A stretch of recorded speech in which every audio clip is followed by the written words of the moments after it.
안녕하십니까. 오랜만에 강의를 합니다. 그동안에 여러가지 국내에 참으로 말 못할 엄청난 참사가 벌어졌고, 그걸로 인하여 아무것도 참말로 이게 내가 정서적으로 나도 역시 스트레스와 불안에 또 분노에 휩싸여서 또 비탄과 애도하는 심정으로 지내다 보니까 이제 가까스로 마음을 추스렸습니다. 합동연합학술원 강의를 시작하는데, 오늘 강의는 1556회차 강의이고 유튜브에 모두 올려놔 있으니 1556개의 영상이 있다는 뜻입니다. 설교나 목회에 필요로 하는 내용들이 너무 많아요. 여러분을 도와드리기 위해서 강의하는 것이고, 제가 여러분에게 이 듣는 즉시 돈을 요구하거나 그런 건 없습니다. 모두 무료로 여러분들에게 필요할 때마다 들을 수 있도록 올려놓을 터이니, 또 개별적으로 제가 아는 지인들에게는 보내드립니다. 꼭 들으시기 바랍니다. 구독, 좋아요 눌러주세요. 그 구독은 돈 드는 거 아닙니다. 무료입니다. 그리고 영상을 제가 보낼 때마다 좋아요를 눌러주시면 저에게는 큰 힘이 되겠습니다. 오늘은 복음은 우주의 변화를 의미한다. 바울의 복음 중에서 우주 변화, 그 첫 번째 강의입니다. 한 2번 내지 3번 나누어서 해드리겠습니다. 복음은 우주의 변화를 의미합니다. 바울은 하나님의 복음의 범위가 개인과 신앙 공동체뿐 아니라 우주 전체를 아우른다고 이해하고 있습니다. 여기서 우주, 코스모스는 적어도 세상의 현재 질서와 현재의 지구 영역으로 이해해야 합니다. 변화는 단순히 사회의 기존 구조 안에서 그리스도인 개인이 자신의 태도와 행위를 바꾸는 문제가 아닙니다. 그것은 사회의 모든 수준에서, 그리고 우리 존재와 삶의 모든 영역에서 일이 처리되는 방식으로 강요된 한계를 깨뜨리면서 그리스도께서 우리 개인과 삶에서 이루고자 하시는 변화의 문제인 것입니다. 다시 말해서 구원은 개인과 공동체 변화의 문제일 뿐만 아니라 구조적인 변화의 문제이기도 합니다. 이 구조적인 변화는 그리스도께서 이 세상에 있는 현재의 모든 권세와 능력들을 끝장내고 하나님 나라를 온전히 세우실 때에야 비로소 완성될 것이기는 하지만 말입니다. 그리스도인들이 이 세대의 구조를 벗어나서 신약성경 전체에 표현되어 있는 인간 공동체를 위한 그리스도의 가르침과 비전에 근거하는 새로운 원리와 구조를 중심으로 삶과 공동체를 조직할 때 그들은 3가지 일을 완수하게 됩니다. 첫째로, 이 세대를 구성하는 질서가 일시적인 것임을 선포합니다. 둘째로, 일반적으로 아무 의심 없이 받아들여지는 이 세대의 구조를 좀 더 폭넓게 비판적으로 바라보라고 요구합니다. 셋째로, 앞으로 더 큰 규모의 변화가 있을 것을 증언하고 그 변화를 실현하기도 하는 것입니다.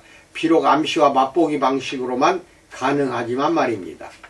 첫 번째, 문제로서의 세상에 대해서 알아봅니다.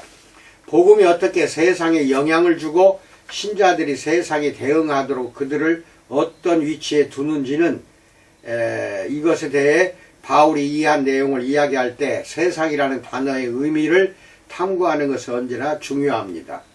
바울은 일반적으로 코스모스와 아이온이라는 2가지 용어로 세상을 언급하고 있습니다. 코스모스와 아이온입니다. 신약학자들에게 거의 표준서라고 할 수 있는 그리스어 영어 사전은 그리스어 단어 코스모스에 대해 뚜렷이 구별되는 사전적 의미 8가지를 제시합니다. 여기서는 전형적인 번역 용어와 함께 제시하겠습니다.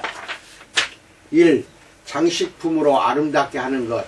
장식, adornment래요. 꾸밈, adorning. 그 다음 2. 질서 정연한 상태, 정돈된 방식, orderly arrangement, 질서, order. 그 다음에 3. 지금 여기에 있는 모든 것을 총합, 세상, the world, 질서 정연함, 세상이고, 그 다음에 우주, the universe. 3. 동물들보다 상위에 있는 모든 존재의 총합, 즉 세상, the world. 5. 거주지로서의 지구, 세상, the world. 6. 인류 전체 세상 the world. 7. 많은 측면을 가진 인간 존재의 체계나 세상 the world. 8. 독립체의 집합적 측면 전체 totally 총체 sum total. 이렇게 8가지로 우주를 표현합니다. 우리는 이 세상의 3가지 기본적인 의미와 그 각각의 의미와 관련해서 세상에 대한 바울의 평가에 특히 관심을 가질 필요가 있습니다. 1. 구원행위와 죄가 발생하는 공간으로서의 세상은 기본적으로 중립적입니다. 2.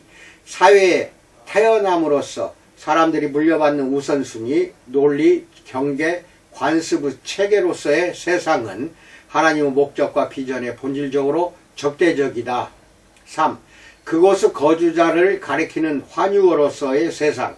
2번째 의미에서 설명된 생각하고 가치를 평가하고 관계 맺는 방식의 거주자들의 몰입 정도가 어떠한지에 따라서 3번째 의미의 세상은 중립적일 수도 적대적일 수도 있다. 이렇게 3가지로 구분합니다. 2번째 용어인 아이오는 종종 영어로 세상이라고 번역되곤 하지만 이 단어는 시대, epoch 또는 시간의 기간이라는 의미로서 세대, age라고 번역하는 것이 더 적절합니다.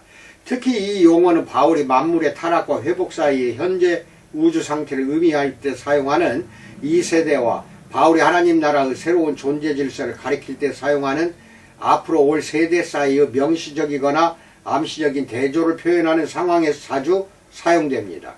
세대 또는 시대의 연속이라는 개념, 즉 악하거나 불완전한 현재 세대, 그리고 하나님 백성을 향한 실제로는 모든 피조물을 향한 하나님의 선한 목적이 성취될 세대인 장차 올 세대는 유대 묵시사상의 주된 개념입니다. 이것은 바울 자신의 신학이 형성된 폭넓은 개념의 모판입니다. 바울이 어떤 의미에서 코스모스와 현세대 아이온을 본질적으로 동의어로 생각하고 있다는 사실은 그의 편지 여러 단락에서 뚜렷이 드러나고 있습니다. 예를 들어 바울은 고린도 교회 교인들에게 경고합니다. 아무도 자신을 속이지 말라. 너희 중에 누구든지 이 세상에서 지혜 있는 줄로 생각하거든 어리석은 자가 되라. 그리하여야 지혜로운 자가 되리라. 이 세상 지혜는 하나님께 어리석은 것이니 라고 고린도전서 3장 18절로 19절 전반에 나타납니다. 현재 세대는 일시적이고 타락하고 하나님이 평가하시기에 어리석은 사건들의 어떤 질서 코스모스에 의해 지배를 받는 시대입니다.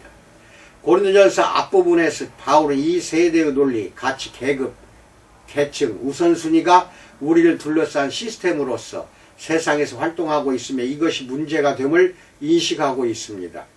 고린도전서 1장 18절로 25절에서 십자가의 도가 멸망하는 자들에게는 미련한 것이요 구원을 받는 우리에게는 하나님의 능력이라. 기록된 바 내가 지혜 있는 자들의 지혜를 멸하고 총명한 자들의 총명을 폐하리라 하였으니 지혜 있는 자가 어디 있느냐, 선비가 어디 있느냐, 이 세대의 변론가가 어디 있느냐. 하나님께서 이 세상의 지혜를 미련하게 하신 것이 아니냐. 하나님의 지혜에 있어서는 이 세상이 자기 지혜로 하나님을 알지 못하므로 하나님께서 전도에 미련한 것으로 믿는 자들을 구원하시기를 기뻐하셨도다.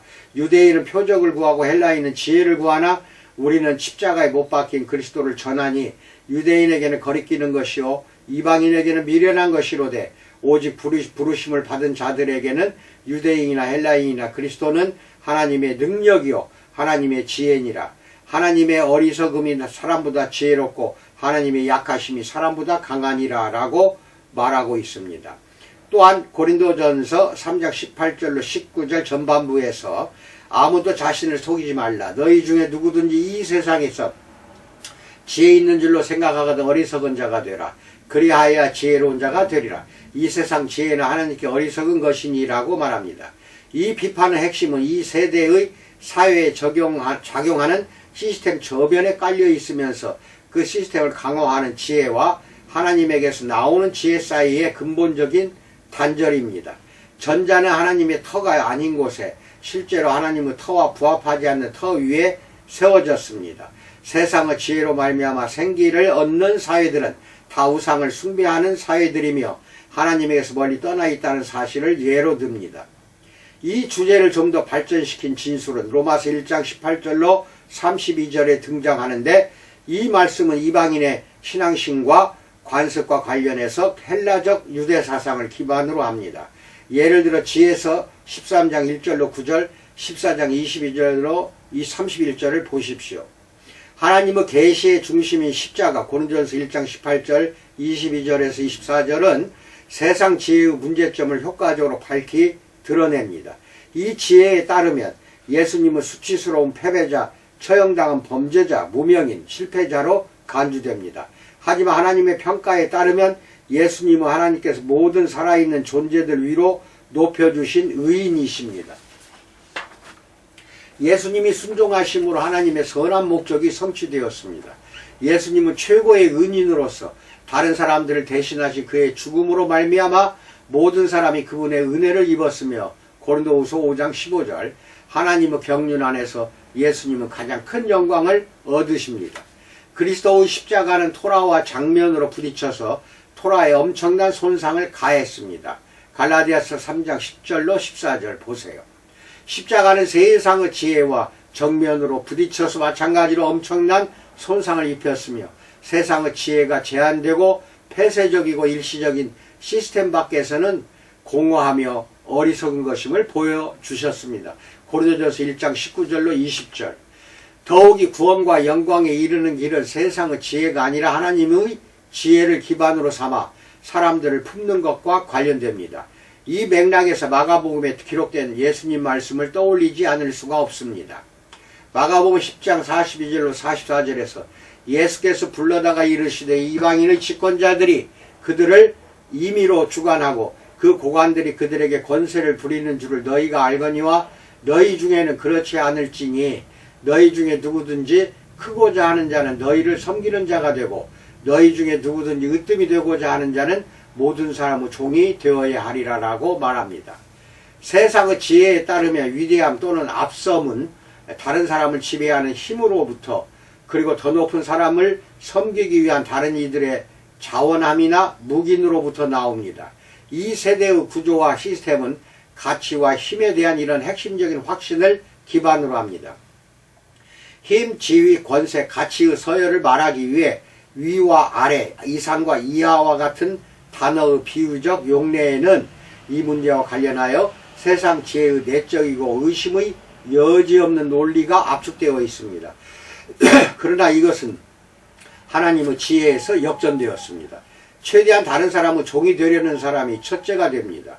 자신을 바닥에 놓는 사람은 하나님의 평가에서 꼭대기에 있는 사람이며 세상의 지혜가 완전히 전복될 것임을 보여줍니다. 쉽게 말해서 아래가 위가 됩니다. 바울은 하나님 앞에서 높아짐에 이르는 길로서 그리스도께서 다른 사람을 섬기면서 자원하여 스스로 낮아지신 것을 노래한 찬양 본문에서 세상 논리와 지혜의 역전을 간파합니다.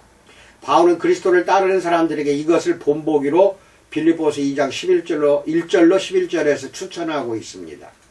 위와 아래라는 말의 개념과 그 가치로 요약되는 세상 논리, 그리고 인간 사회 전반에 걸쳐 이런 개념과 가치가 광범위하고 조직적으로 구체화된 모습, 인카네이션은 현 세대가 이렇게 사회에서 인간 존재의 정돈된 방식, 코스모스를 부여하는지를 알려주는 한 예가 됩니다.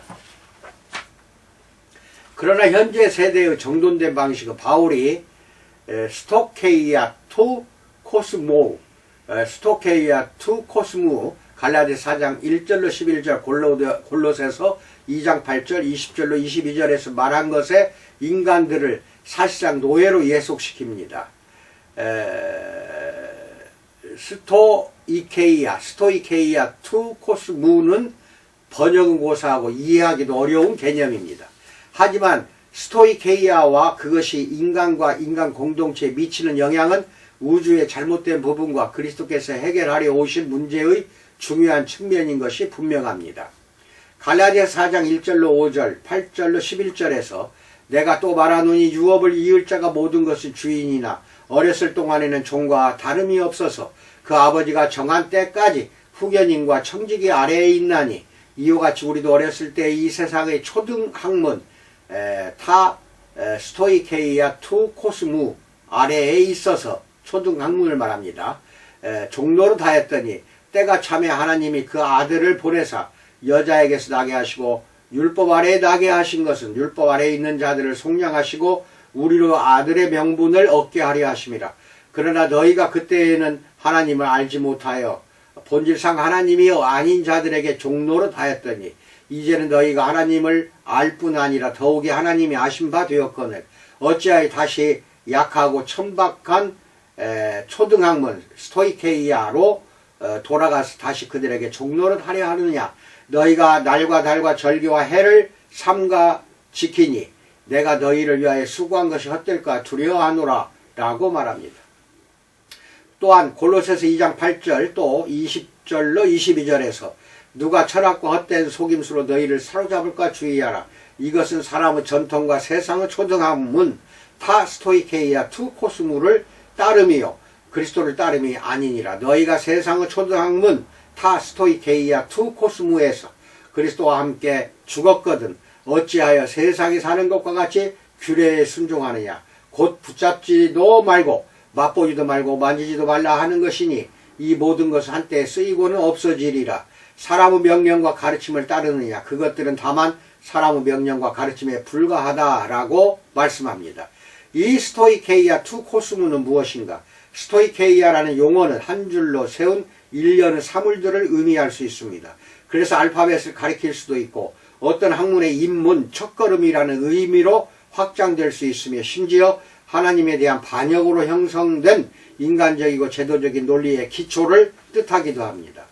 바울은 이것을 긍정적인 의미로 사용하지 않고 다른 것은 잘 모르고 성장한 사람들을 가두고 제한하는 규율, 사상, 가치, 편견, 분열을 초래하는 범주들, 즉 종과 자유인, 남자와 여자, 헬라인과 야만인, 유대인과 그리스인 등을 언급하는 데 사용합니다. 스토이케이아의 종로를 한다는 것은 우리를 둘러싸고 있는 세상이 우리 삶에 정해주는 규율과 제한을 무비판적으로 묵인한다는 의미에서 세상이 작용하는 방식의 종로로 다는 것입니다.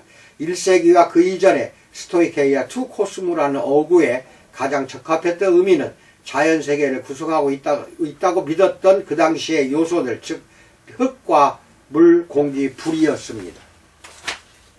이 요소들은 종종 그 자체가 신들로 간주되었거나 특정한 신들과 관련이 있었으며 지혜서 13장 1절로 2절 보세요. 그래서 사람들의 삶과 행동에 영적인 힘을 행사한다고 생각했습니다. 그 용어는 해, 달, 별들 행성에 적용될 수도 있었는데 종교력의 형태, 즉 유대인들이 지켰던 것처럼 갈라디아서 4장 11절 보세요. 종교력의 형태로든지 아니면 이방인들이 점성술에 집착하는 것과 같은 형태로 사람들에게 영향력을 행사했습니다. 이런 의미에서도 스토이케이아는 세상에 작용하는 방식의 법칙으로서 우상이 만연한 사회의 구조로서 그리고 두말 않고 복종하기를 요구하는 불가항력적인 힘으로 이교도들이 마주했던 별의 힘으로서 초인간적인 차원의 힘을 지녔었습니다. 강요하고 종노릇하게 만드는 능력이라는 측면에서 바울이 토라 자체를 스토이케이아 투 코스모로 동등하다고 간주한 것은 주목할 만합니다. 어떤 의미에서 스토이케이아 투 코스모는 영적인 힘을 가지고 있으며 이 단어는 영적인 세력을 표현할 때 사용되기도 합니다. 이 스토이케이아는 기존 인간 사회의 근본적인 논리로서 그리고 일반적으로는 문제시되지 않는 논리로 즉 질서 정연한 사회적 실체의 한 방식으로 나타난다는 의미도 있습니다. 현재의 이 악한 세대에서 갈라디아서 1장 4절 스토이케이아는 현재의 악한 세대를 구성하고 현 세대를 왜곡하고 타락하게 만드는데 기여하는 이 세대를 이끌어가는 힘과 원리를 대표합니다. 현대적인 상황에서 바울이 스토이케이아 투 코스무라는 어구를 사용하여 명령하려고 했던 실체에 가장 근접하는 논의는 그 자체의 논리와 관습을 분명히 표현하고 강화해서 개인으로 하여금 그 시스템이 설정한 목표를 성취하도록 움직이게 만드는 지배 시스템에 대한 논의인 것 같습니다. 군국주의가 그 한 예가 됩니다.